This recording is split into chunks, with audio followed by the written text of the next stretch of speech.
జై వాసవి, జై జై వాసవి.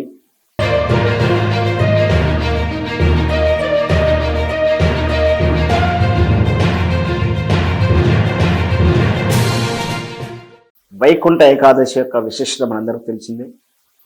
ఈ వైకుంఠ ఏకాదశి రోజు మహావిష్ణువు ఉత్తర ద్వారం ద్వారా మనం దర్శనం చేసుకుంటే మనకు ఎంతో పుణ్యం వస్తుందని, చేసిన పాపములకు మోక్షం కలుగుతుందని విశ్వసిస్తూ ఉంటాం.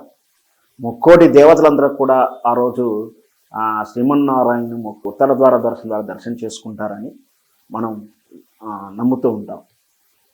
అందుకే విష్ణు రూపాలైనటువంటి రామాలయంలోను, వెంకటేశ్వర స్వామి దేవాలయాల్లో ఉత్తర ద్వార దర్శనాలని ఏర్పాటు చేస్తుంటారు. మన తెలంగాణలో విశిష్టమైనటువంటి రామాలయం అయినటువంటి భద్రాచలం ఉన్నటువంటి శ్రీ రాముల వారి దేవాలయం కూడా ఈసారి వైకుంఠ ఏకాదశి ఉత్తర ద్వార దర్శన ఏర్పాట్లు ఘనంగా నిర్వహించారు. మనం ఎప్పుడు కూడా ఉత్తర ద్వారం తెరచడాన్ని మనం చూడకపోవచ్చు కదా. అయితే భద్రాచలం నుండి రామాలయంలో ఉత్తర ద్వారాన్ని తెరచడం, స్వామివారి దర్శనం చేసే తీరు కనుల పండుగగా ఉంటుంది. అది ఏంటో ఇప్పుడు మనం చూద్దాం. జయ